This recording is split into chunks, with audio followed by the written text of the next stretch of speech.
Assalamualaikum warahmatullahi wabarakatuh. Waalaikumsalam. Selamat siang Bapak Ibu guru semuanya. Selamat siang Bu.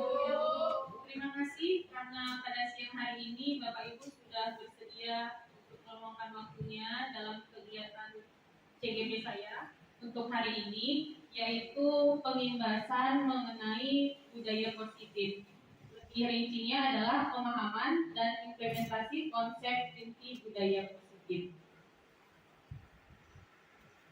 Nah, kali ini yang akan kita bahas adalah mengenai budaya positif. Kira-kira Bapak Ibu ada yang tahu nggak sih ya budaya positif itu apa gitu? Atau mengenai budaya? Atau mungkin ada yang sudah menerapkannya di kelas? Gimana Ibu? Kalau menurut saya budaya positif, budaya itu adalah suatu kebiasaan yang diulang-ulang tentang suatu kebaikan. Oke, terima kasih Bu Waina. Tadi Bu Waina menyebutkan bahwa budaya positif itu seperti kebiasaan yang kita ulang-ulang, tapi tentunya hal yang baik. Nah, di sini saya sudah membuat slide-nya mengenai budaya positif. Kita bisa lihat bareng-bareng budaya positif itu perwujudan dari nilai-nilai atau keyakinan universal yang menyeluruh. Iya.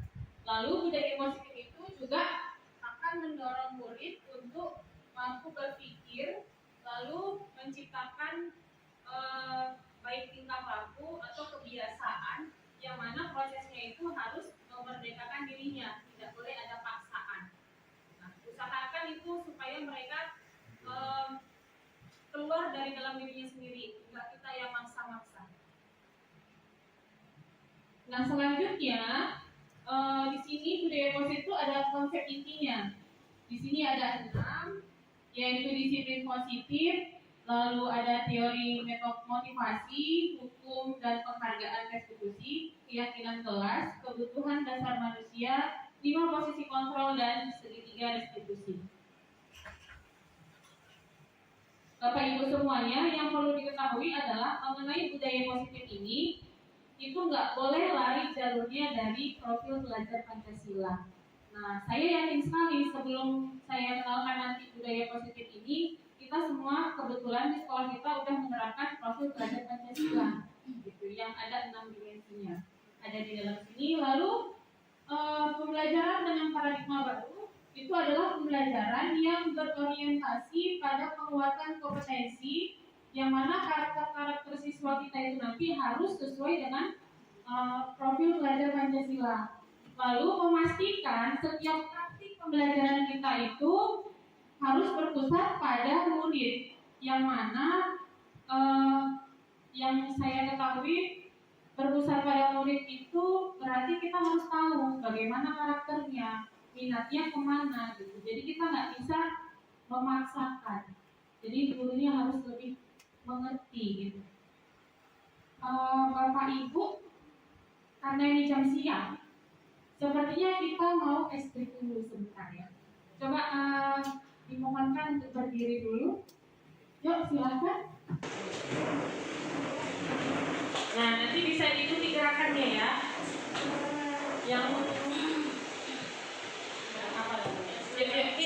Yang semangat, yang gacor. Kuatin lagi Bu.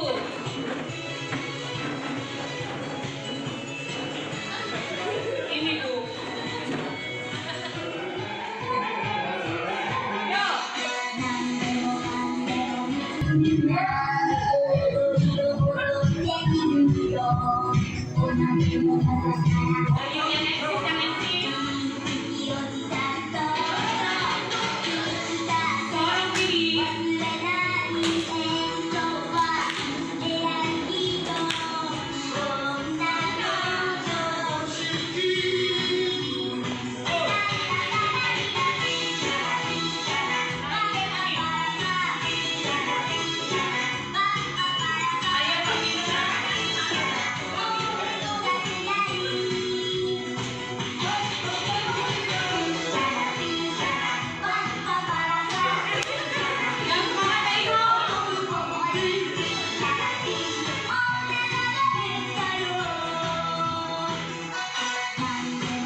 Kita panaskan dengan materi ini. Nah selanjutnya ini next book yang selanjutnya. Nah ini seperti bermain, tapi sebenarnya ini ada materinya. Jadi saya akan mintakan contohnya 2 orang aja yang bersedia. Siapa kira-kira sebelum saya yang menentukan? Yuk, mana yang mau? Oh ini aja deh kayaknya. Yang sesuai dengan yang joget tadi ya kan? Pak Mitra 1, terus Bu Anissa deh. Yuk silakan deh. Yang ketiga. Pasangannya tahu aja, papi sama Tuhan. Sebelah sini ya Pak ya.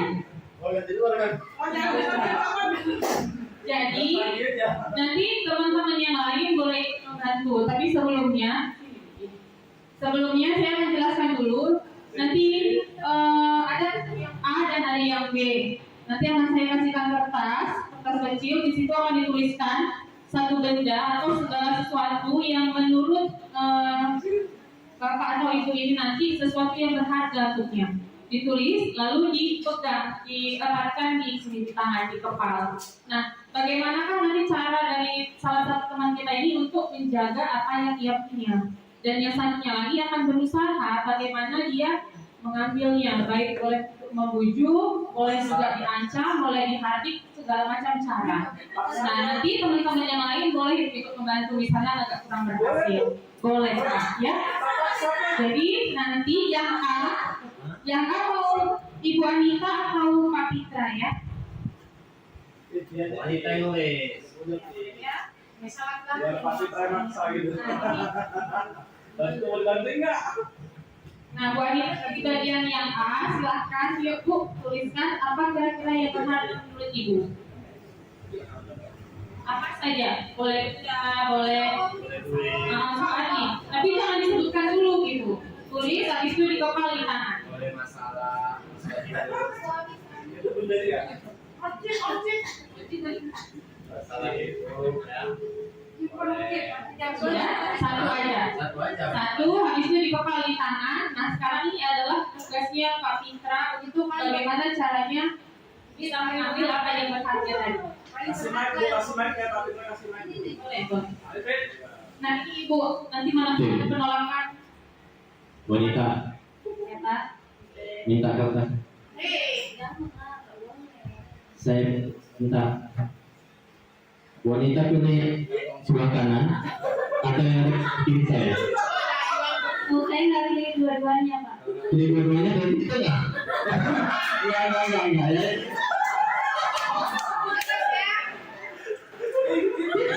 Wanita mau rumah sakit atau pulang? Dua-duanya tapi Nggak boleh. Wanita mau dibersihkan pakai pemoceng biar ibunya bisa dapat. Pakai ini aja Bu. Sudah sama ini? Nggak bisa ya, ya. Teman-teman lain kalau mau bantu meraih juga boleh. Panah boleh, panah. Hati Pak. Boleh ya. Dirayu Pak. Bu Anita, itu kalau kertas itu dikasih sama saya, modul ajar, kemudian segala bentuk RP, M semuanya. Nanti wanita tinggal siap jadi. tetap nggak bisa. Oh, nggak bisa. Bagi saya kertas ini sangat berharga. Oh iya ya, 1000. Segini lah paling bisa lah wanita paling. Lama kali masih lagi.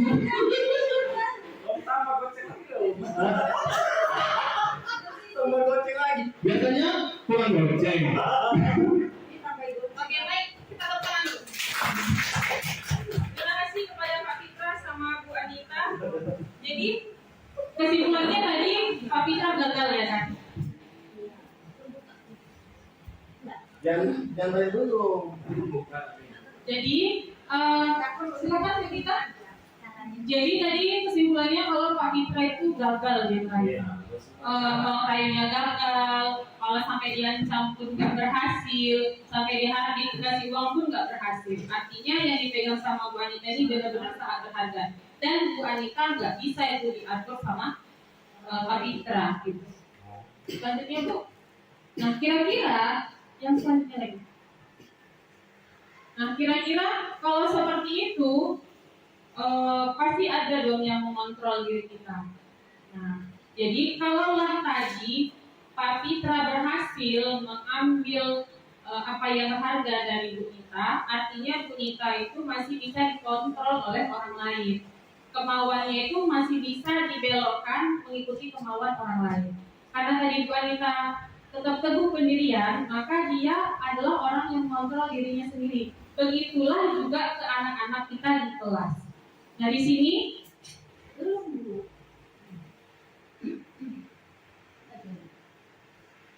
di sini ada nih siapa sesungguhnya yang memiliki kontrol. Kalau kita bilang zaman dulu itu ada namanya stimulus respon. Kalau kita kasih rangsangan pasti ada respon dari yang orang yang kita kasih rangsangan tadi. Nah biasanya kita mau melakukan yang ini nih. Kita mencoba agar anak-anak itu pandangannya sama kayak kita. Maka itulah yang zaman dulu kita mengajarnya pakai teacher center. Jadi apa yang ada di pikiran kita itu kalau bisa anak itu harus mengikuti seperti itu. Padahal nggak begitu ya. Lalu perilaku buruk itu bisa dilihat dari satu kesalahan. Padahal apa yang dilakukan sama anak-anak itu yang menurut kita itu buruk, semua ada tujuannya. Awalnya nggak begitu gitu. Lalu orang lain itu bisa mengontrol saya mengontrol orang lain. Pemaksaan ada juga pemaksaan atau bujukan yang gagal. Kalau gagal biasanya kita tuh marah dan kita menganggap anak itu tetap salah gitu karena kita sudah merayunya, sudah membuat sesuatu yang supaya dia itu mau misalnya menulis. Nah ini gagal nih, dirasa kita itu anak-anak itulah tetap yang salah. Lalu mode berpikir menang kalah. Dan yang ini sebelah sini adalah untuk teori kontrolnya. Lanjut. Nah,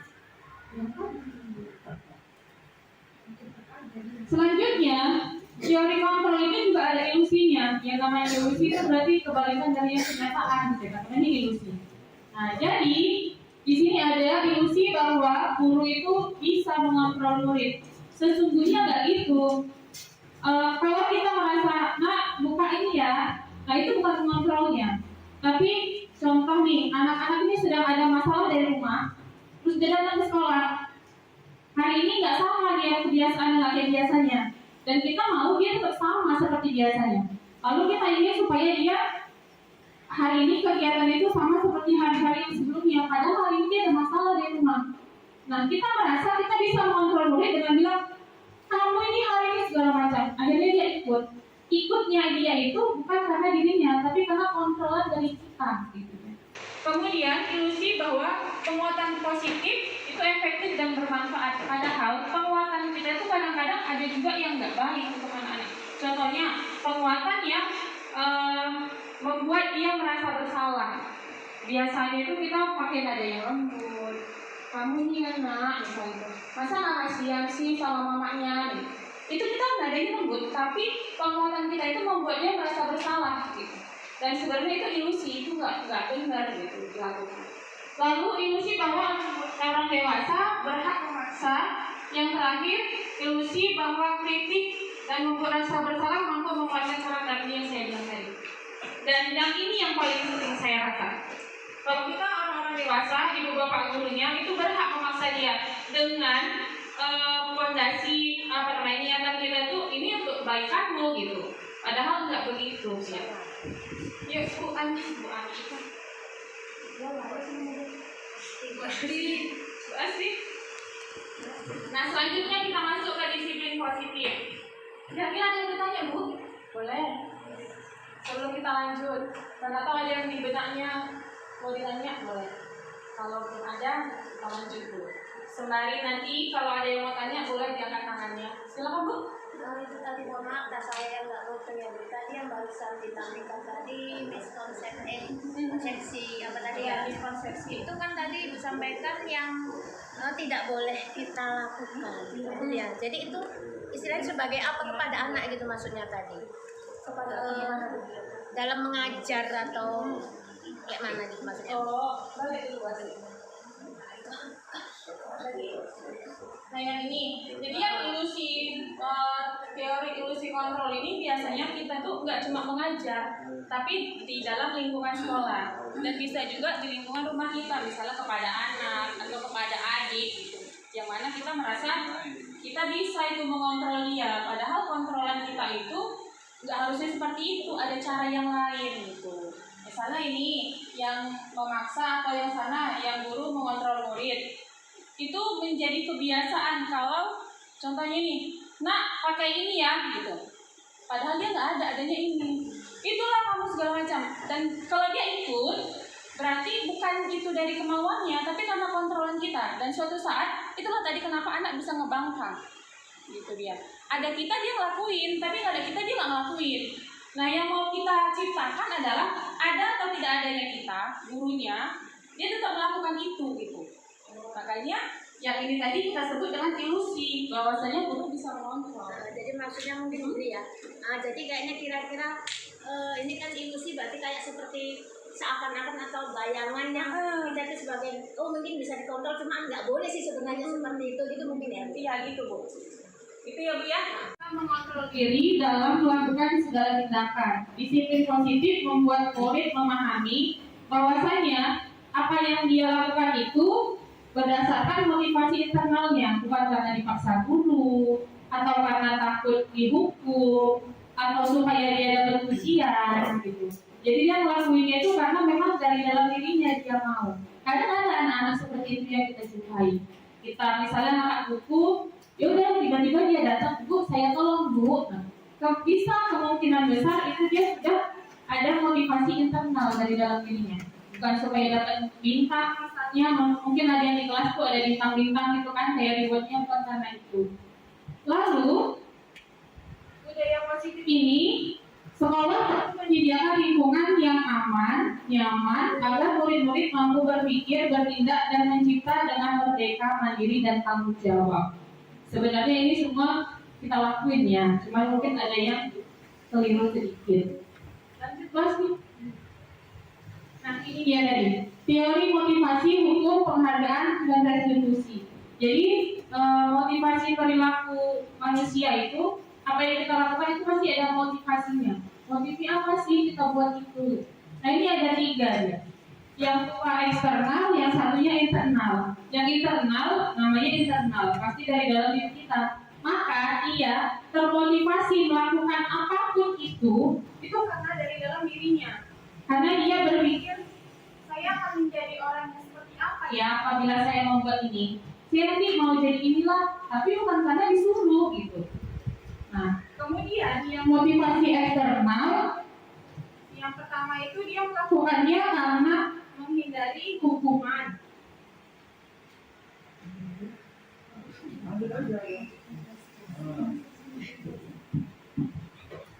Terus yang kedua, untuk mendapatkan imbalan dari orang lain. Imbalannya itu nggak mesti uang, misalnya pujian.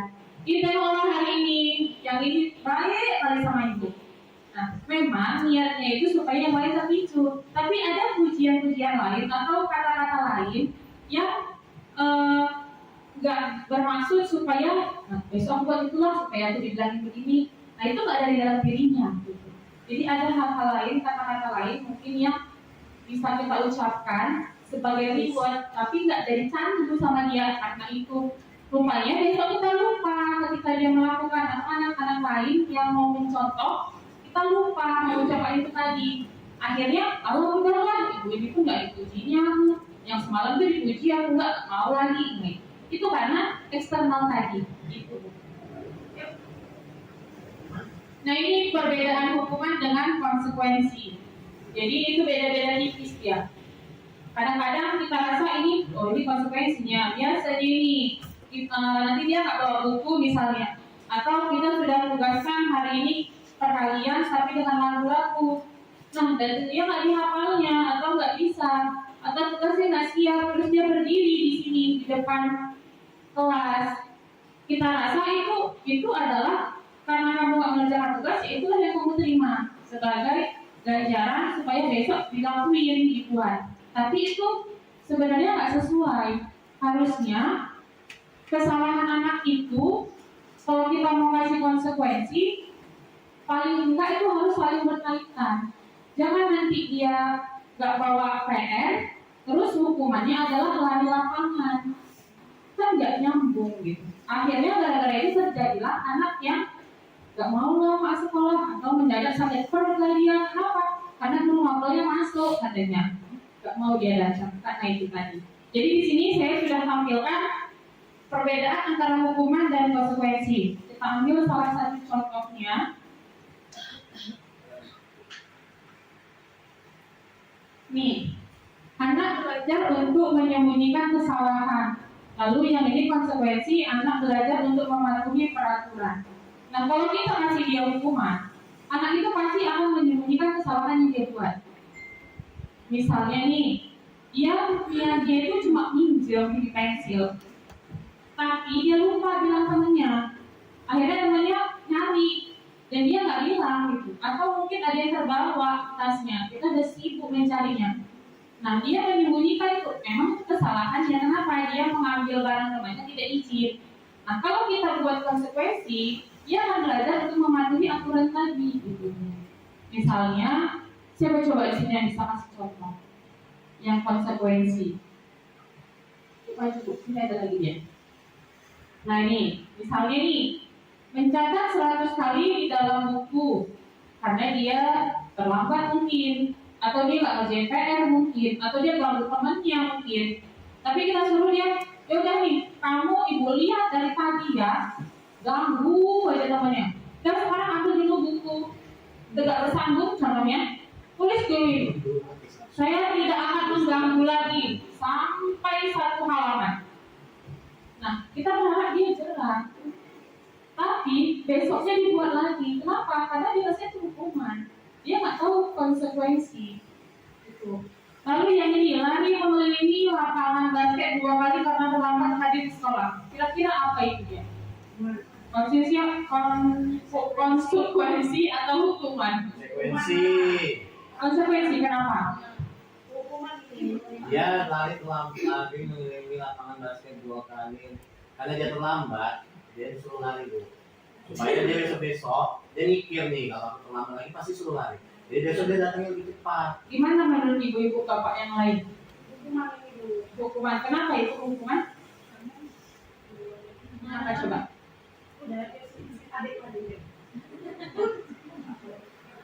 Itu tadi itu.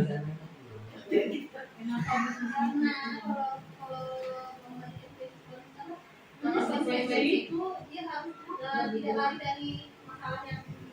Iya, misalnya jadi kalau dia terlambat hadir, kita bisa tanya dulu. Habis itu dia akan tahu alasannya. Nah, kita tahu alasannya, contohnya, Bu, mama saya sakit, jadi nunggu dulu lah. Ayah saya tadi ngapain adik saya, nunggu dulu, adik saya rewel, jadi saya terpaksa datangnya terlambat. Apakah kita kasih dia lari bola lapangan? Kita nggak bisa percaya Bu omongannya, karena lagi udah bolak balik. Nah, untuk itu ada depannya nanti. Nanti akan tersadar seperti saya kemarin yang tersadar dari apa yang sudah berlalu. Begitu aja. Nah, jadi untuk yang kedua itu mengelilingi lapangan basket 2 kali putaran itu karena alasannya terlambat, itu hukuman. Kita bisa kasih yang lain, misalnya hari ini kita kasih konsekuensinya. Besok nak, ini kan udah begini nih alasannya. Besok usahakan jangan terlambat lagi ya. Kasih pengertian orang tuanya atau diantar orang tuanya kalau memang terlambat supaya dikasih tahu. Itu konsekuensinya. Besok mudah-mudahan dia tahu konsekuensinya seperti ini.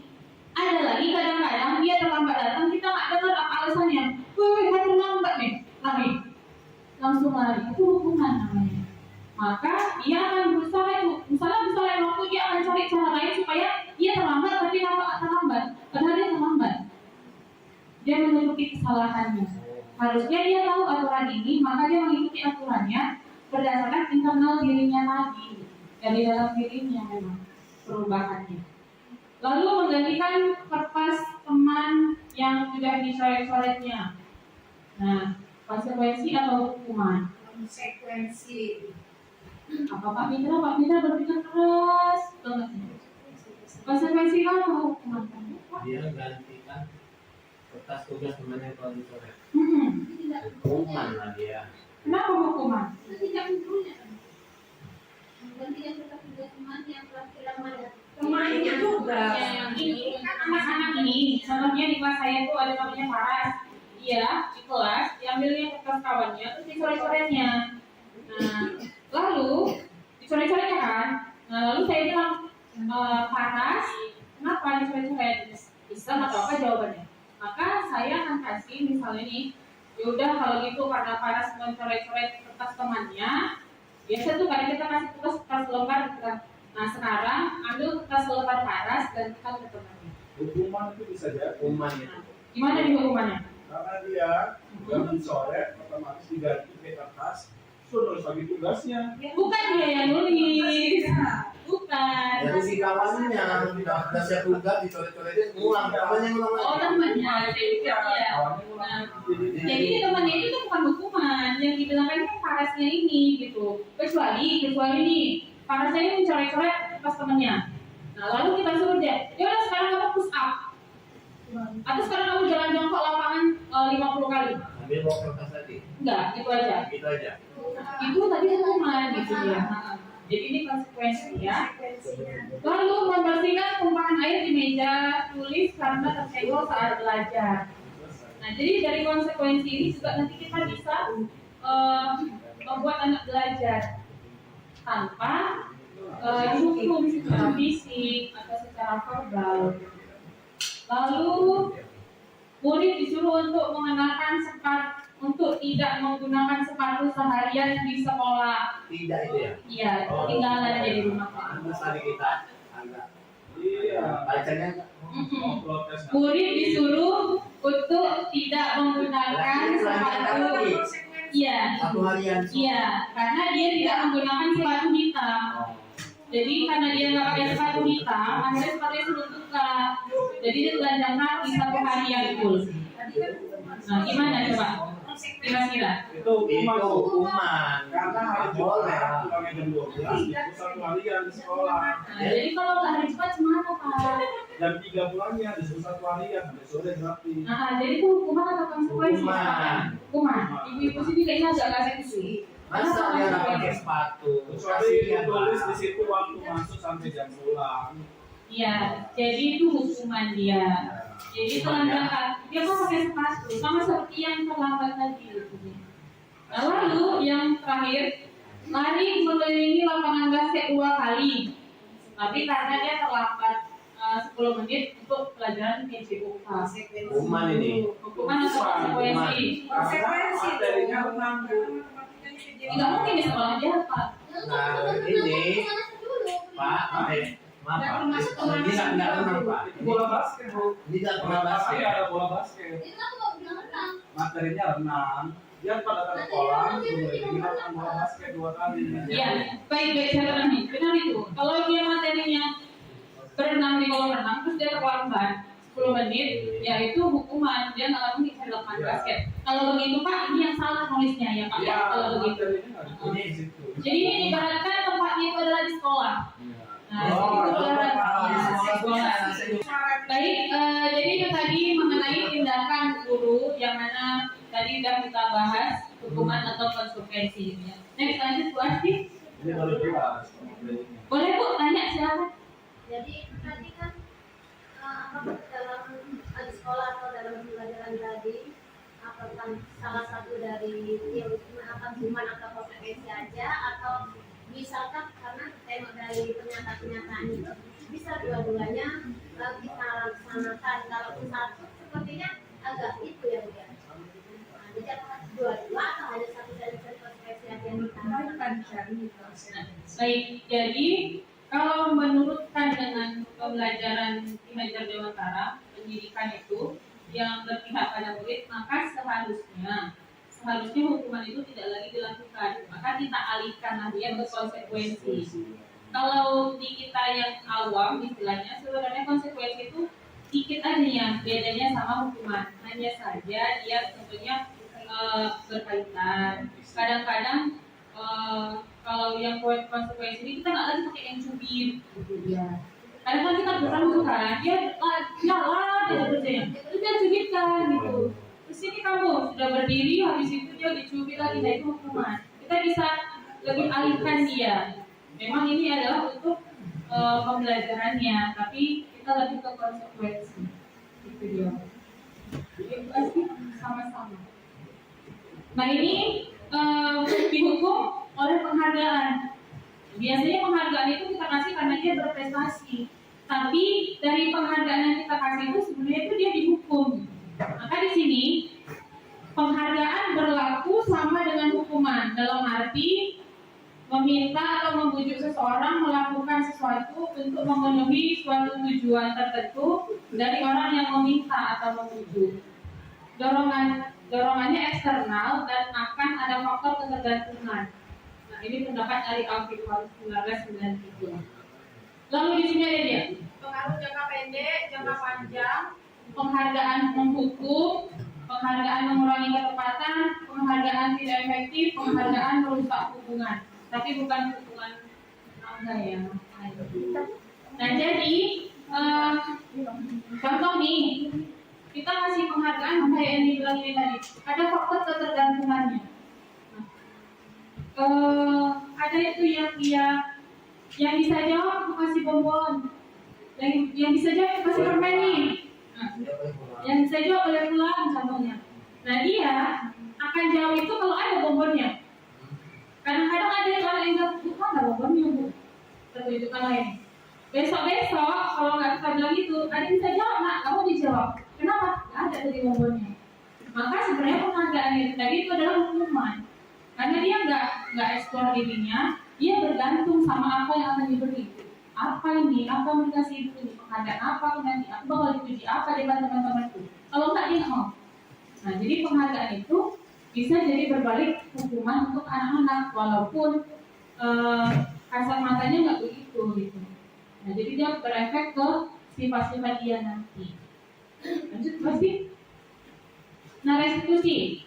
Proses menciptakan kondisi bagi murid untuk memperbaiki kesalahan mereka sehingga mereka bisa kembali pada kelompok mereka dengan karakter yang lebih kuat. Jadi melalui restitusi, guru dapat membantu murid menjadi lebih memiliki tujuan disiplin positif serta memulihkan dirinya setelah berbuat salah, membantu murid untuk jujur pada diri sendiri dan mengevaluasi dampak dari kesalahan yang dilakukan, lalu memberikan penawaran bukan paksaan. Nah, jadi ini adalah restitusi. Ini beda lagi dari penghargaan tadi. Contohnya, kalau anak melakukan kesalahan, gitu, kita bisa beri tawaran. Bagaimana nak? Apakah yang kamu lakukan ini benar?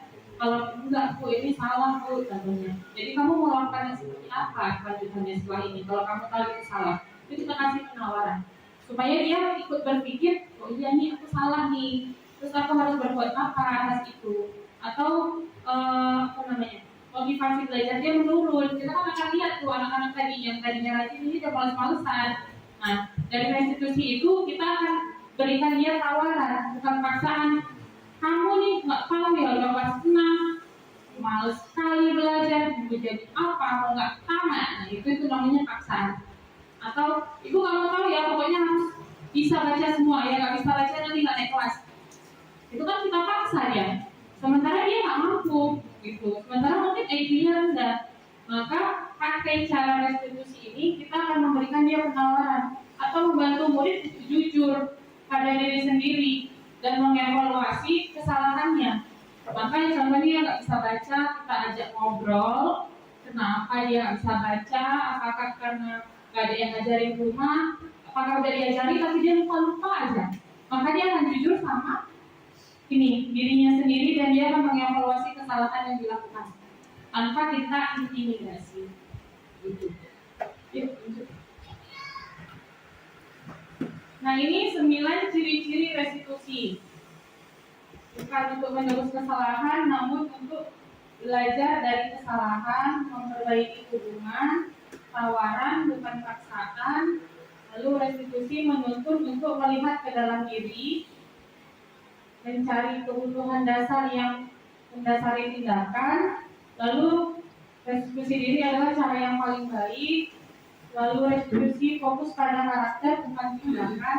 Jadi karakternya itu yang kita bentuk, bukan istilahnya di depan kita baik, di belakang kita wah luar biasa sekali. Jadi kadang ada anak itu, ada yang besar ini, lalu dia rapi. Begitu besar balik badan, satu langkah, begitulah dia langsung cosplay yang jadi harimau lah, yang segala macam. Nah artinya itu dia nggak fokus pada karakternya, tapi pada tindakan doang. Nah lalu fokusnya pada solusi, lalu mengembalikan murid yang berbuat salah pada kelompoknya. Lanjut dulu. Nah ini kita bisa lihat bersama-sama. Kalau hukuman itu kita akan membuat identitasnya jadi gagal atau jadi diri dia itu jadi makin negatif gitu sebenarnya. Nah lalu konsekuensi dan restitusi itu akan membentuk identitas dirinya, dan dirinya itu mudah-mudahan ke depannya jadi sukses dia.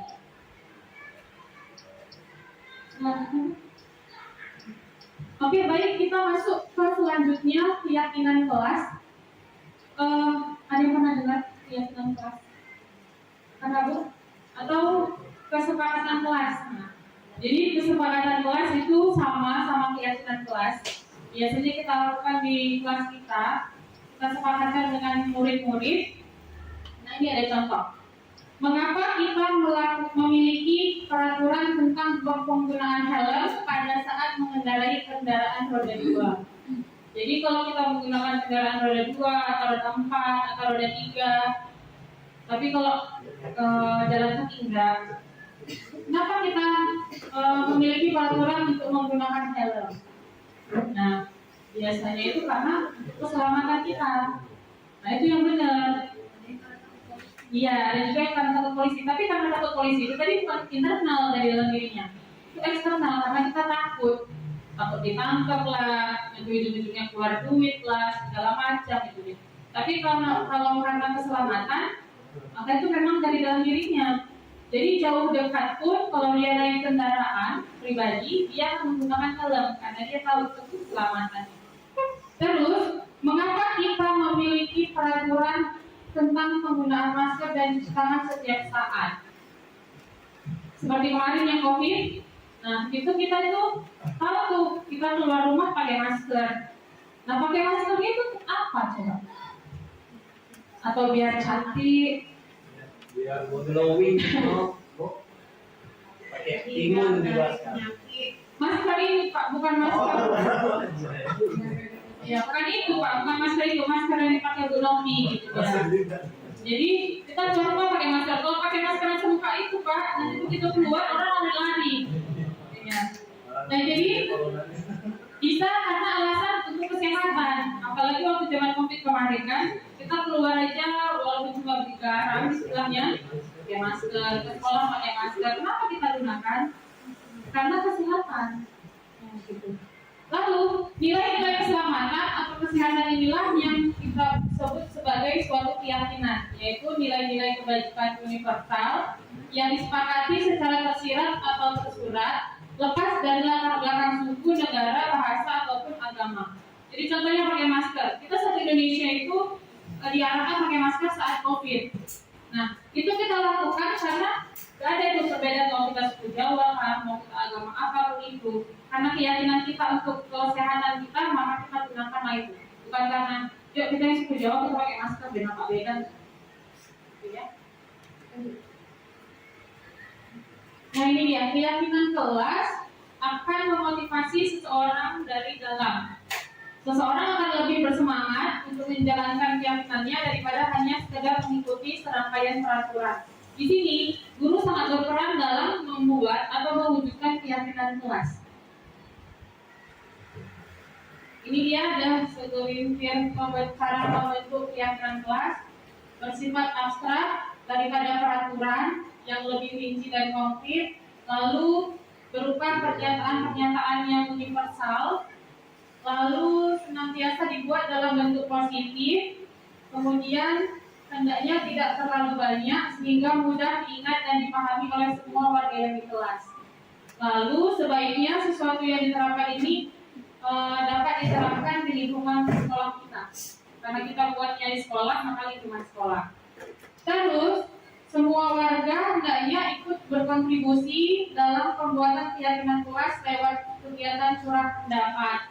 Lalu bersedia meninjau kembali keyakinan kelas dari waktu ke waktu. Jadi keyakinan kelas ini kita buat dengan kita tanya semua siswa-siswa. Kira-kira kita mau buat keyakinan apa ya yang disepakati di kelas? Yang namanya keyakinan sudah pasti nggak boleh dilanggarnya.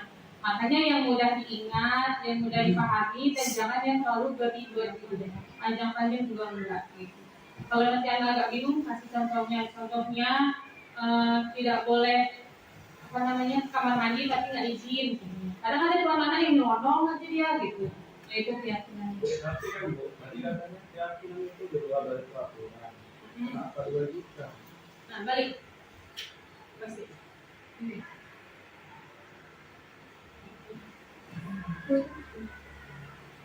Balik. Wajib. Balik. Itu wajib.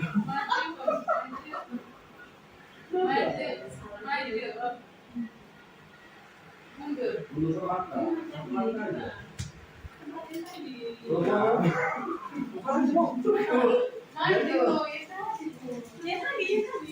Ya Allah. Kita kali gaji. Yang pertama. Maaf ya ini Itu dia. yang pertama itu misalnya. Nah, keyakinan kelas bersifat lebih abstrak daripada peraturan. Dia nggak sama peraturan. Kalau peraturan itu dia seperti mengikat dan ada paksa, namanya aturan. Harus aturan itu wajib dipatuhi dan kita nggak minta itu pendapat mereka gitu. Contoh nih di sekolah ini seragamnya merah putih hari Senin. Kita nggak minta pendapat siapa-siapa atau orang tua atau siswa. Kita nggak ada sepakat begitu. Itu udah aturannya. Tapi kadang Bu, keyakinan itu kan termasuk dibentuk dari suatu paksaan juga dari kelompok yang banyak atau memihak dibandingkan satu orang yang tidak memihak. Contohnya nih, aturan menggunakan masker, ya kan? Ternyata satu orang ini kan bisa menggunakan masker karena mungkin ada sesak napasnya atau gimana gitu. Tapi tetap dijadikan keyakinan kelas. Nah, jadi itu kan tadi peraturan menggunakan masker. Nah, lalu dijadikan keyakinan kelas. Itu berarti di masa yang COVID. Nah, jadi kalau keyakinan kelas, pertama kita lihat dulu kondisi kelas kita. Apa yang dibutuhkan di kelas kita ini? Sesuai dengan tindakan, bukan barang-barang gitu kan. Lalu kita akan tanyakan dulu ke siswa. Jadi mereka akan sebutkan apa kira-kira yang perlu dibuat di kelas ini untuk yang kita yakini harus ada di kelas ini. Untuk pembelajaran kita ini jadi semakin menarik, terus jadi seru. Nah lalu bisa aja setelah selesai kan misalnya ditulis atau ditempel gitu nanti ada setelah ini slide-nya. Nah kita akan tanyakan, kita akan beritahukan dulu ke anak-anak. Yang ini kira-kira setuju gak ya? Kalau ada yang nggak setuju kasih dulu alasannya supaya logis. Jadi anak-anak ini diajak berpikir juga. Setelah itu mereka sepakatnya itulah jadi keyakinan kelas tadi gitu dia. Tapi kan Bu, zaman COVID itu jadi peraturan. Nah itulah tadi Pak. Kalau namanya aturan. Bisa pakai masker Bu. Nah sama kayak yang saya bilang tadi penggunaan seragam sekolah itu kan aturan itu tadi di sebelumnya. Bedanya aturan sama keyakinan kelas. Kalau keyakinan kelas itu dia nggak abstrak begitu. Jadi nggak ada lagi pengecualian. Misalnya kayak tadi dia sesak nafas memang dia sakit. Nah, itu ada dipengecualiankan dan kita harus beritahukan ke anak-anak. Kenapa dia nggak begini? Karena ada pengecualiannya. Konsekuensi ada sakit. Kalau dia memang karena sesak nafas itu nggak ada hukuman atau konsekuensi. Jadi tapi tetap harus kita sampaikan ke anak-anak supaya anak nggak tanya-tanya dan tidak merasa didiskriminasi. Ada pilih kasih gitu istilahnya. Gitu ya Pak ya? Pengecualian juga bisa dipakai di keyakinan itu. Iya, tapi tetap harus disepakatkan ke kawan-kawan dulu, teman-teman anak-anaknya gitu. Lanjut Bu. Jadi gitu ya Pak ya? Ya Bu, boleh Bu. Nah ini dia contoh keyakinan kelas. Kebetulan kemarin saya ada buat Jadi ini dari pilotnya anak-anak, tapi mohon maaf tulisannya kabur. Jadi di setiap anak ini dia tuliskan apa yang menurut dia diyakininya. Lalu kita sampaikanlah seperti yang saya jelaskan tadi, disampaikan ke anak-anak yang lain. Ini bagaimana? Baik kita setuju nggak? Atau ada yang perlu direvisi nggak? Perlu diperbaiki atau perlu ditambah? Setelah semuanya oke, yakin, sepakat, nah kita jadikanlah ini keyakinan kelas. Yang mana keyakinannya ini kita juga tanya lagi ke anak-anak, apakah ini keyakinan kelas berlaku di dalam kelas aja, atau setelah keluar kelas ini nggak berlaku lagi? Maka sesuai dengan kesepakatan mereka bersama. Begitu. Assalamualaikum warahmatullahi wabarakatuh. Jadi baik ini mari berdua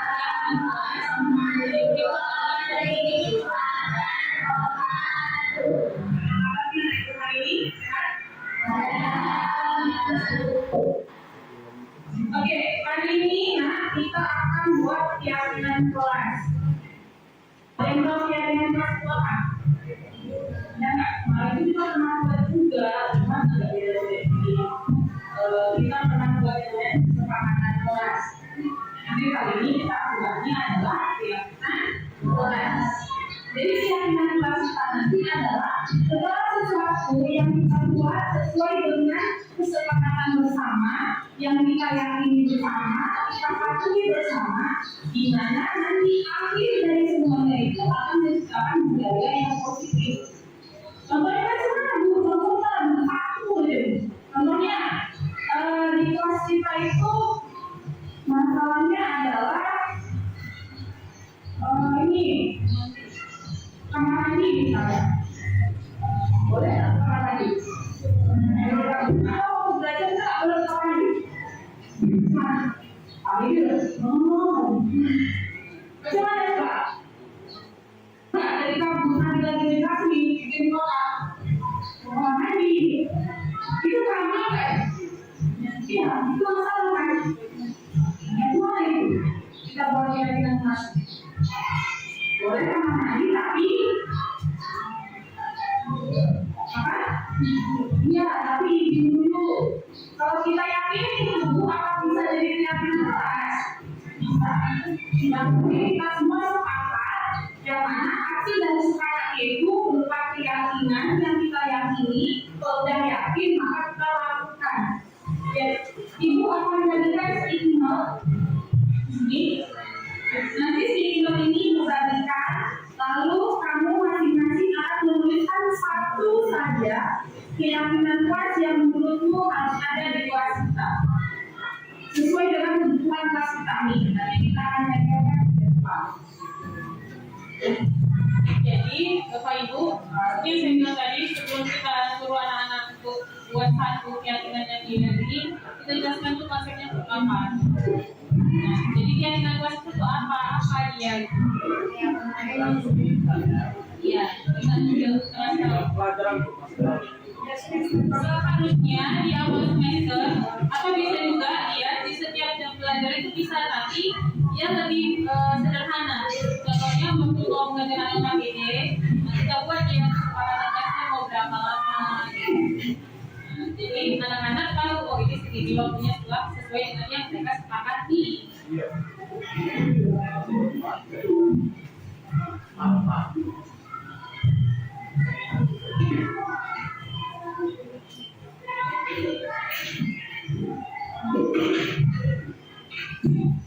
Boleh sama jawabannya. Nah, kalau ada yang sudah selesai boleh ditempelkan di kompi. Yang rapi ya, yang kayak gini ya.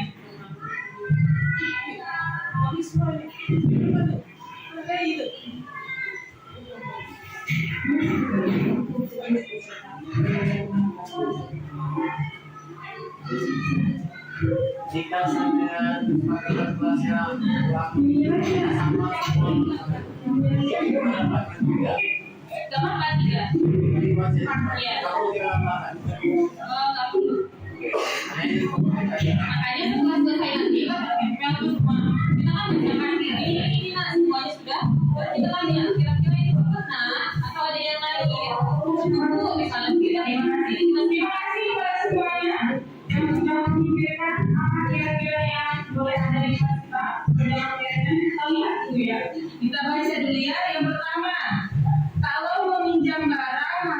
kebaikan kepada yang dunia barat. Nah, kira-kira macam mana nih? Oke, kita kasih jempol dulu. Lihat dia, ada sama nggak dia? Ini yang ini. Tidak boleh mengejek teman dengan nama orang tua. Nah, nggak boleh. Jadi kita sepakatkan yang boleh manggilnya pakai apa? Nama. Atau kayak kemarin, kemudian kita buat contohnya Manjang dan Naila. Yang memanggil dapat pahala, yang dipanggil senang, kamu dapat pahala. Ya, ada yang tidak suka di sini kita ditambahin. Dari sini lagi ada yang ditambahin kita. Ada cukup. Maka kalau itu kita tuliskan di sini keyakinan kelas berapa ini? Keyakinan kelas 6.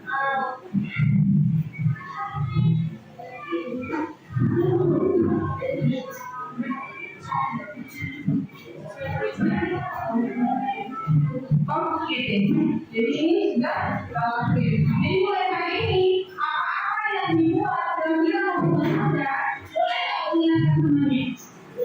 Boleh. Cuma kita mengingatkan yang baik. Kalau kamu tidak mengerti, boleh di sini. Tadi memanggil dengan panggil panas dan jelas sekali. Panas dan lebih yang boleh ngobrol. Ada yang menunggu ya.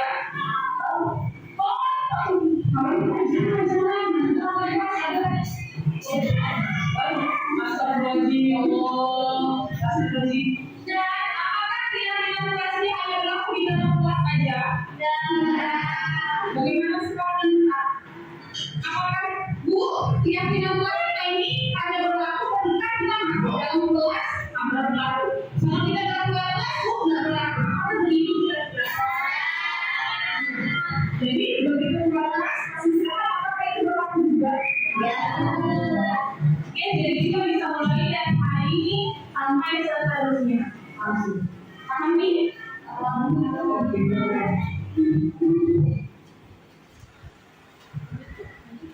Jadi itu tadi salah satu contoh yang saya lakukan di kelas.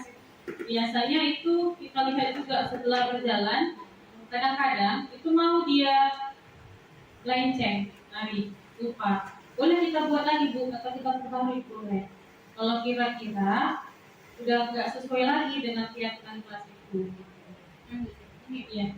Nah ini Assalamualaikum. dari Hai siswa, saya senang sekali diajak Bu Sari untuk membuat keyakinan kelas. Kelas jadi semakin menyenangkan karena adanya keyakinan kelas. Terima kasih Bu.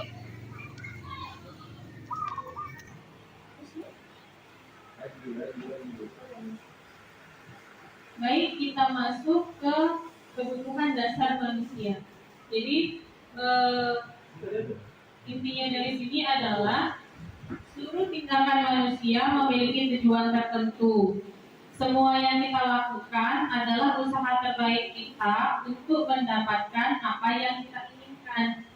Ketika kita mendapatkan apa yang kita inginkan, sebetulnya saat itu kita sedang memenuhi satu atau lebih dari satu kebutuhan dasar kita. Semua orang senantiasa berusaha untuk memenuhi kebutuhannya dengan berbagai cara. Bila mereka tidak mendapatkan kebutuhannya dengan cara yang positif, mereka bisa melanggar peraturan atau melakukan hal-hal yang tidak sesuai dengan nilai-nilai kebajikan. Jadi di sini saya ada buat di kebutuhan dasar manusia itu dia ada 5. Yang pertama bertahan hidup, terus ada dia rasa diterima, lalu kebutuhan dasar manusia akan kebebasan, lalu kebutuhan dasar manusia akan kesenangan dan kepuasaan. Next. Kalau ada yang ditanya boleh angkat tangannya. Jadi kebutuhan dasar manusia untuk yang bertahan hidup itu biasanya bersifat fisiologis. Untuk bertahan hidup misalnya tentang kesehatan, rumah atau makanan. Nah contohnya kalau di kelas kita tuh ada yang kita lihat anak kita itu gak semangat, atau dia uring-uringan, atau dia kepalanya di meja aja, gak bisa tegak. Kita bisa tanya dia kenapa. Kalau jawaban dia, iya Bu, saya lapar belum makan. Maka kebutuhan dasar manusianya itu adalah kebutuhan bertahan hidup, itu dia. Jadi itu tadi. Selanjutnya kasih sayang dan rasa diterima. Anak-anak yang memiliki kebutuhan dasar kasih sayang dan rasa diterima yang tinggi biasanya ingin disukai dan diterima oleh lingkungannya. Maka jangan heran kalau ada anak misalnya yang suka caper gitu, atau sama gurunya mengakrabkan diri. Bisa jadi dia sedang berusaha menunjukkan kebutuhan dia itu kalau dia itu ingin disayang atau diterima di teman-temannya gitu dia. Lalu penguasaan. Kebutuhan ini meliputi keinginan untuk dianggap berharga, bisa membuat perbedaan, bisa membuat pencapaian kompetensi diakui dan dihormati. Ini biasanya siswanya yang dia ingin menonjol dari yang lainnya, tapi dia agak egois. Maka dia ingin menunjukkan kalau dia itu mau itu tadi, mau dianggap berharga, lalu dia mau dianggap kalau dia yang paling pintar di kelas itu. Lalu ini adalah kebutuhan akan kebebasan. Anak-anak dengan kebutuhan kebebasan yang tinggi menginginkan pilihan. Mereka perlu banyak bergerak, suka mencoba-coba, tidak terlalu terpengaruh orang lain dan senang mencoba hal baru yang menarik. Yang terakhir, kesenangan adalah kebutuhan untuk mencari kesenangan, bermain dan tertawa. Contoh, kalau ada anak kita yang kita tanya nih, lalu jawabannya karena iseng atau karena dia suka tengok temennya itu diganggu, ada tuh begitu. Nanti temennya diam, terus dia ngeganggu. Atau nanti temennya jalan, terus dia kakinya begini, dia mau jatuh. Kita tanya, kenapa bang digituin? Gak ada bu, gak apa-apa, main-main aja. Nah berarti dia itu kebutuhan dasar yang sedang dia ingin tunjukkan itu kebebasan. Dia ingin senang, dia ingin main. Bukan karena memang dia bandel dan luar biasa, enggak. Next, okay.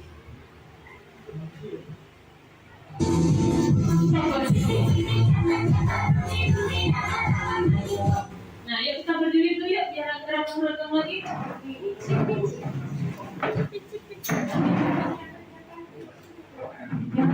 Silakan ibu bapak ibu. Terima kasih ibu. Ini kan aman nggak sangat tenang.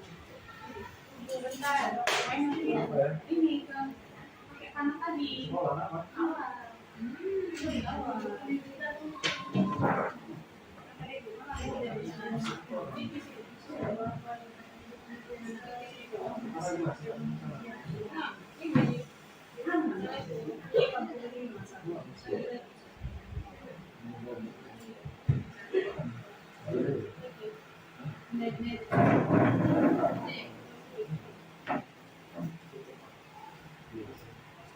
Area.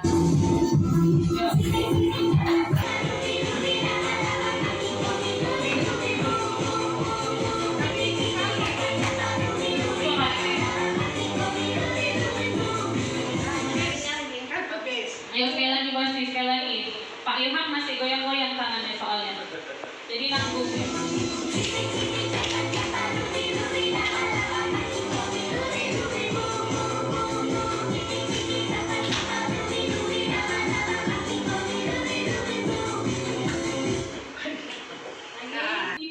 Kontrol. Nah ini mungkin dengan ini kita bisa sekalian mengingat saya tuh ada di mana.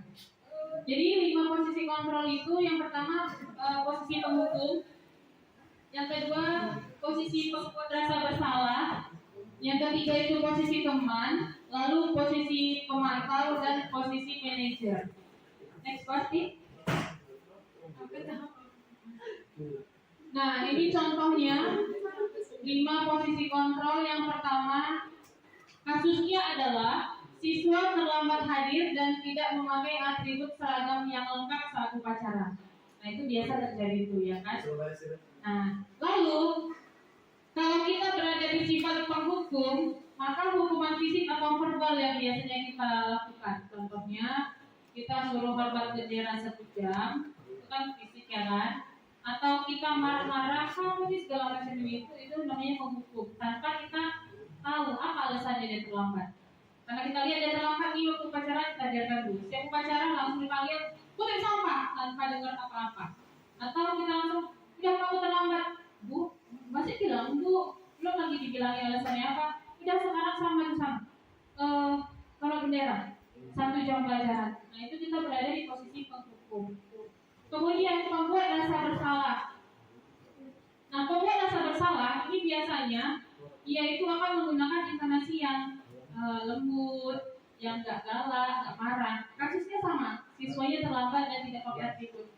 Nanti dia biasa kan bilang begini, sudah berapa kali ibu beritahu kamu, tapi kamu selalu mengulangi dan membuat ibu malu dan kecewa.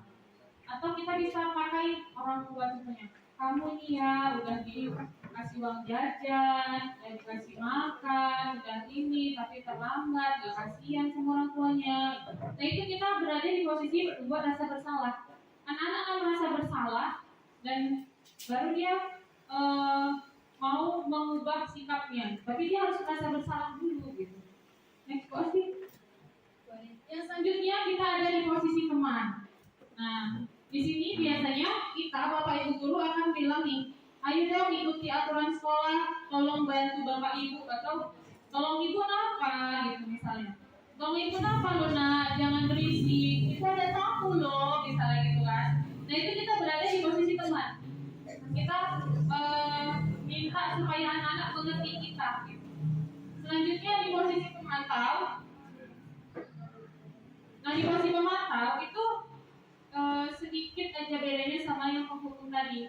Hanya bedanya kita lihat, oh anaknya terlambat nih. Terus kita nggak langsung kasih hukuman, kita ngomong dulu, tapi kita kasih hukuman setelah itu. Nah ini deh, kamu sudah melanggar aturan sekolah, kamu tahu konsekuensinya. Nah itu kan kita ngobrol dulu tanya. Gitu kan. Kamu tahu nih, kamu udah terlambat, nggak pakai atribut, kamu tahu konsekuensinya? Tahu Pak, tahu Bu. Ya udah siap upacara, kamu pakai bendera. Kita tidak menghukum, tapi kita ada di posisi pemantau. Karena kita ada nanya dulu nih, gitu. Nggak langsung gujuk-gujuk langsung menghukum, nggak gitu. Makanya tadi saya bilang dia agak beda-beda tipis. Nah yang selanjutnya, yang paling baik adalah yang diharapkan kita berada di posisi manajer. Nah kalau ada anak yang terlambat tadi atau dia udah terlambat nggak pakai atribut lagi waktu upacara, kita tanya dulu, apakah kamu tahu kesalahanmu? Kalau kata dia tahu, saya ini Pak, Ibu Kak. Nah dia udah mengakui itu. Selanjutnya kita akan tanya lagi, kira-kira kalau kamu tahu salah apa, bagaimana cara kamu memperbaiki kesalahanmu ini? Nah maka muncullah yang tadi motivasi internal dari dalam dirinya. Iya Pak, saya tahu salah saya. Apa salahnya Bang? Apa salahnya Kak? Saya simpelnya nggak ada Bu. Terus saya terlambat. Nah kalau kamu tahu terlambat, kira-kira bagaimana cara kamu memperbaiki salahmu ini? Yang mencari solusi untuk masalahnya tadi itu adalah di posisi manajer. Nah sekarang kita ada di posisi kontrol yang mana kira-kira? Yang pertama, saya kecewa sekali dengan kamu. Apa kira-kira? Apakah kita masuk di penghukum? Apakah kita masuk di pemantau? Apakah pembuat rasa bersalah? Atau teman? Atau manajer? Kalau ada masalah, manajer. Kita harus di manajer. Yang ini ya Pak, yang ini. Yang atas ya. Saya kecewa sekali dengan kamu, misalnya gitu. Itu membuat dia merasa bersalah. Oke, kita keep dulu, membuat bersalah. Tapi kayaknya enggak. Menghukum. Nah, itu kita keep dulu ya, kita lihat jawaban.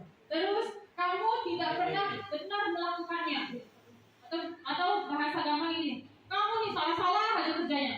Gak ada yang betul satu pun jawabannya, misalnya gitu. Nah, kita ada di posisi apa itu? Memberi rasa bersalah. Memberi rasa bersalah. Pakai yang ini, ayolah lakukan demi ibu bapak. Memberi rasa bersalah. Teman. Lalu, apakah kamu mau mendapatkan stiker bintang hari ini? Memantau. Kita lihat tadi ya. Lalu, bagaimana kamu bisa menyelesaikan masalah ini?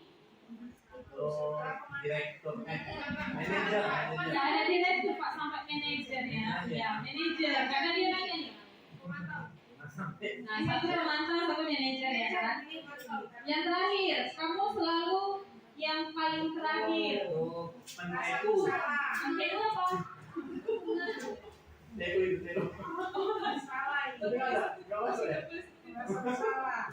Nah, Next go. Nah ini dia tadi. Saya kecewa sekali dengan kamu, dia membuat rasa bersalah, lalu ini tidak pernah benar melakukan apa-apa, ini penghukum, dan ini teman yang mendapat stiker bintang dari pemantau, menyelesaikan masalah manajer, dan itu tadi dia penghukum. Baik, ini sepertinya alhamdulillah pada kita yang terakhir, insyaallah. Segitiga restitusi, namanya segitiga restitusi artinya memang bentuknya segitiga, nggak bisa bulat atau jenjang-jenjang. Jadi kalau jenjang-jenjang namanya jenjang-jenjang restitusi. Lainnya. Nah, jadi segitiga restitusi itu ada 3 dia. Ada menstabilkan identitas dulu, kemudian validasi tindakan yang salah, kemudian menanyakan keyakinannya. Nah, kalau menstabilkan identitas, kita akan dialog, kita tanya. Misalnya, setiap orang pasti pernah melakukan kesalahan. Atau kamu bukan satu-satunya orang yang pernah melakukan ini. Ibu dulu juga pernah. Maka dia akan mulai terbuka. Oh, ibu dulu begini juga nih, gak apa-apa nih kayak cerita nih gitu. Nah, lalu kita akan validasi tindakan yang salahnya. Nah, contohnya nih, kamu tentu punya alasan mengapa melakukan itu. Abang kenapa nendang kawannya? Ada dong alasannya. Dia ngajak, iya bu dia ini. Atau kalau memang dia ngelakuinnya, kalau bu saya ngajak bikin gitu loh, dia yang buat contohnya. Atau lagi nih, adakah cara yang lebih efektif untuk mendapatkan apa yang kamu butuhkan? Nah, kita nanya ke dia. Kemudian menanyakan keyakinannya. Itulah tadi keyakinan kelas kita yang dia yakinin. Contoh, nilai-nilai apa saja yang telah kita sepakati, nak? Contohnya. Misalnya, iya bu, kita udah sepakat nggak boleh ngejek teman, gitu. Atau ini, kamu ingin menjadi orang yang seperti apa? Nah, dia akan berpikir mau bagaimana mencari solusinya. Lanjut bu. Menstabilkan identitas. Tadi kita udah agak jelasin sedikit. Berdasarkan prinsip, membuat kesalahan adalah bagian dari proses pembelajaran. Jadi kalau anak-anak salah itu proses dia belajar. Nih, satu, berbuat salah itu wajar, kemudian tidak ada manusia yang sempurna. Bapak Ibu juga pernah melakukan hal itu. Bapak Ibu guru tidak mau mencari siapa yang salah. Bapak Ibu guru ingin mencari solusi dari permasalahan ini. Atau kita bisa juga bilang, kamu berhak merasa seperti itu. Misalnya yang kita panggil ini korbannya gitu, dia digangguin, akhirnya didorong ya temennya jatuh. Nah kita bisa pakai ini misalnya. Kamu berhak mempertahankan sesuatu yang penting buat kamu. Tapi nanti ada lagi lanjutannya gitu. Lanjut tuh. Validasi tindakan yang salah. Nah, berdasarkan prinsip, setiap perilaku berupaya untuk memenuhi kebutuhan dasarnya. Itu yang saya bilang tadi di awal. Apapun yang dilakukan sama murid kita, itu ada motivasinya. Ada juga dia kebutuhan dasar yang ingin dia tunjukkan. Walau kadang-kadang kebutuhan dasarnya itu menunjukkannya itu dengan cara yang kurang baik. Nah, jadi kita bisa gunakan contoh-contoh kalimat ini. Misalnya, kamu pasti punya alasan mengapa melakukan seperti itu. Atau padahal kamu, misalnya dia cerita nih, iya bu, tadi aku dorong ya bu, gak jatuh sih memang. Maka kita bisa sebutkan ini, iya ya, padahal kamu bisa melakukan hal yang seperti itu karena dia udah begitu melakukannya gitu. Nah, kita menimbulkan juga rasa percaya. Selanjutnya Bu Asti, terakhir menanyakan keyakinan. Murid akan diberi pertanyaan bermakna untuk memunculkan motivasi secara intrinsik. Murid akan mampu mengaitkan keyakinannya dengan tindakannya yang salah. Nah, di sini ada contoh-contoh yang bisa kita gunakan ketika kita mau praktek nanti mungkin. Yang pertama, apa keyakinan kelas kita nak? Sesuai dengan keyakinan kelas yang sudah dibuat. Lalu nilai-nilai apa yang kita sepakati bersama? Seperti apa gambaran kelas yang ideal menurut kamu? Nah, ini dia akan bilang, misalnya nih anak ini males banget, gak ada dia mau ngapa-ngapain. Kita akan tanya nanti, seperti apa kelas yang kamu idam-idamkan? Seperti apa sih bang belajar yang kamu harapkan itu prosesnya? Nanti dia akan bilang nih. Gitu. Lalu, kamu ingin menjadi orang yang seperti apa? Nah, itu juga bisa kita sampaikan. Nah, ini Bapak Ibu, izin sebelumnya saya ada buat juga kemarin segitiga restitusi. Ada 2 kasus. Yang pertama itu ketika jam istirahat, siswa di kelas saya itu sedang bermain dengan teman-temannya. Namun di tengah permainan, temannya yang lain, Faras, itu datang mengganggu permainan mereka juga. Lalu siswa marah tuh karena dia digangguin, marah dan kesal. Kemudian siswanya itu yang kedua tadi terlibat adu mulut dan terjadilah pertengkaran. Nah, ini dia, coba kasih. Ya Bu, saya bertanya kemari karena tadi Ibu menjawab siswa itu marah-marah sama Paras. Kenapa? Iya Bu, soalnya tadi saya palak kali sama Paras. Palak kenapa sama Paras? Karena pas jam istirahat kami lagi main, tiba-tiba dia datang ngerusuh. Oh gitu ceritanya. Wajar aja sih kalau kayak gitu ya kan. Namanya kita main, terus digangguin. Ibu kalau ada di posisi Niswa juga pasti akan merasakan hal yang sama Niswa. Lalu apa yang Niswa lakukan ke Paras setelah itu? Saya marahi dia, saya teriakin, saya pukul juga tadi. Dipukul juga tadi? Iya. Nah, tentu kamu ada alasan dong kenapa sampai memukul Paras. Karena setiap jam istirahat kami lagi main, dia selalu datang rusuh. Oh, baik kalau gitu. Ibu sangat menghargai apa yang Niswa lakuin dan tidak lebih dari yang itu tadi. Hanya sampai itu aja, nggak ada yang lebih parah. Nah, lalu kalau Niswa tadi sampai palak sama Paras, sampai memukul, kira-kira sesuai nggak sama keyakinan kelas kita? Tidak, Bu. Nah, enggak ya kan? Kalau gitu, kalau menurut Niswa, keyakinan kelas seperti apa yang udah kita sepakati? Tidak mengganggu teman, terus tidak egois, tidak marah-marah, dan selalu bersabar. Iya, harus sabar ya kan?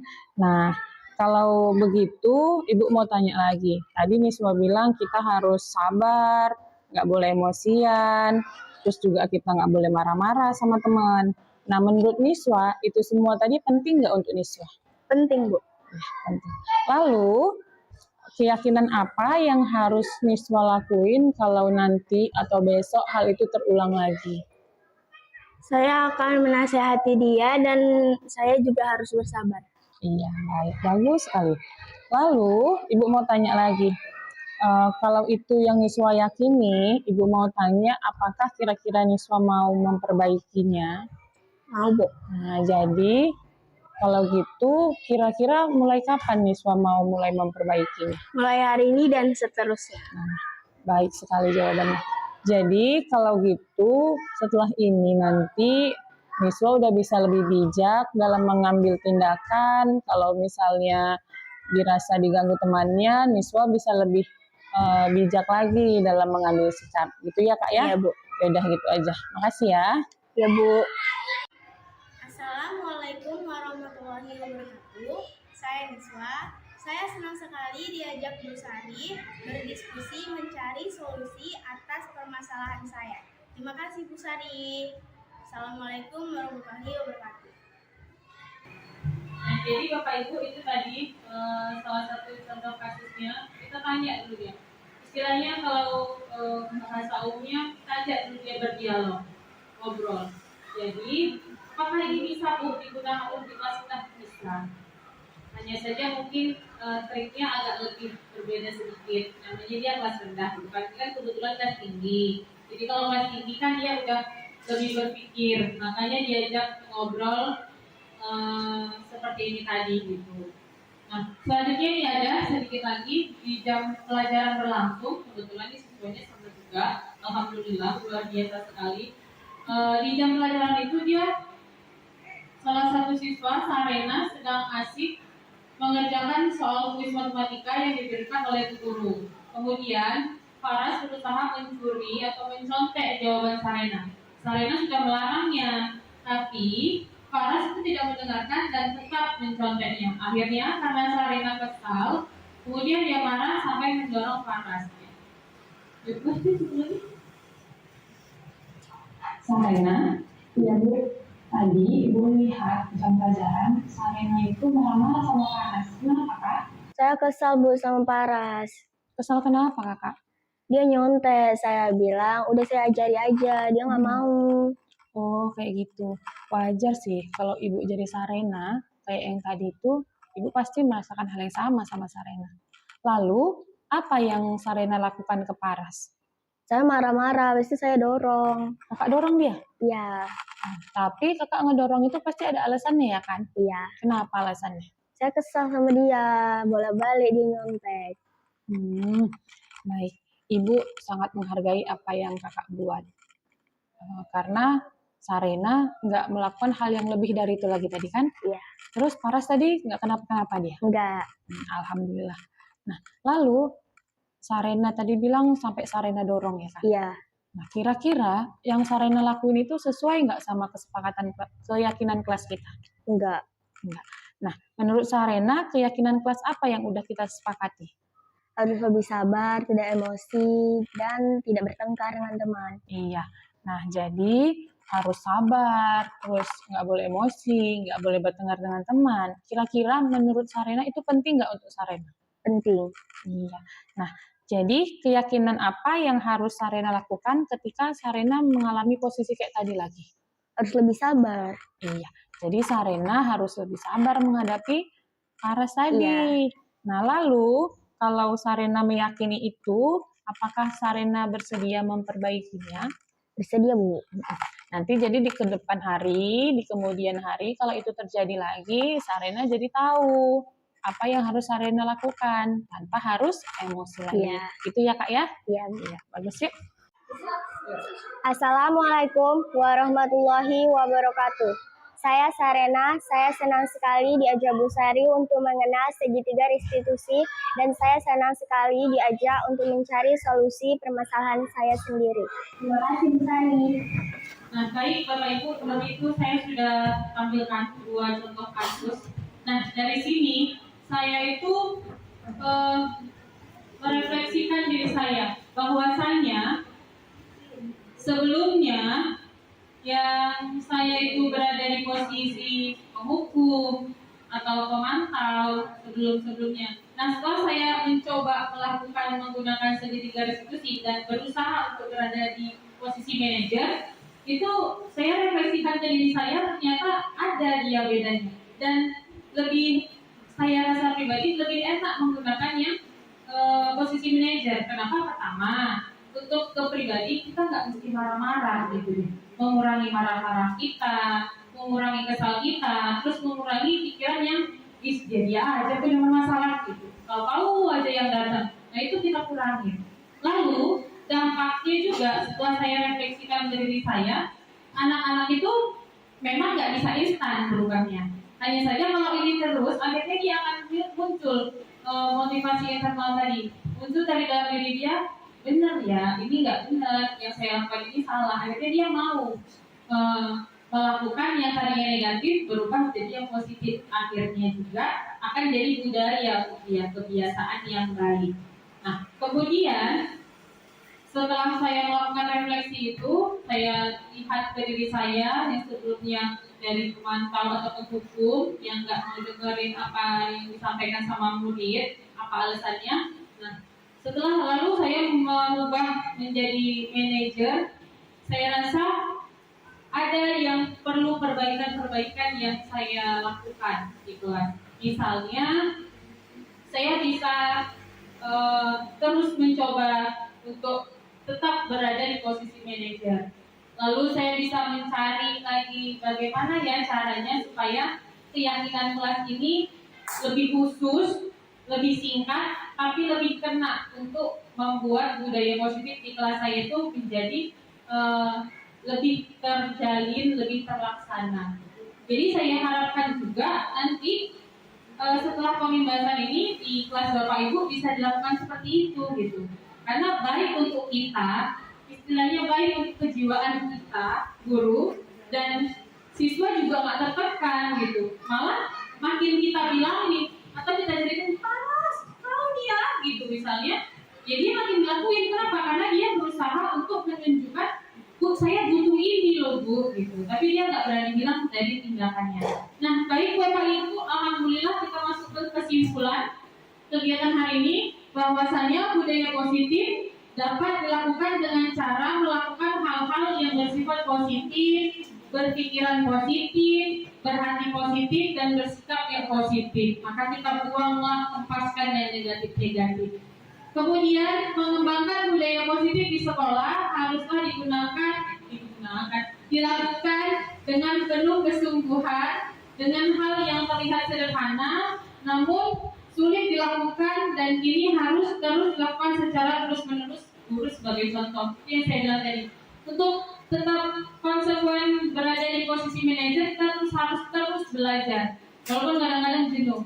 Tapi dari terus belajarnya itu nanti siswa akan jadi kebiasaan yang baik. Kemudian budaya positif sangat perlu diterapkan, karena menurut saya sebelum membangun budaya positif yang mengarah pada siswa, terlebih dahulu membangun budaya positif untuk diri sendiri. Kemauan untuk mengubah kebiasaan yang kurang baik pada diri sendiri, dan membiasakan hal-hal yang baik tentunya menjadikan diri kita sebagai iklan berjalan penebar kebaikan di lingkungan sekolah.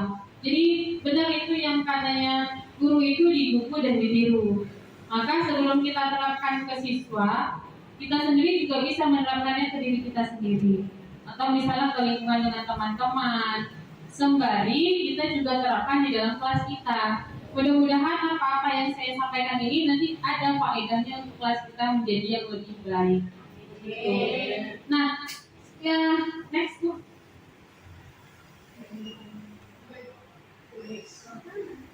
Mana bukan dia?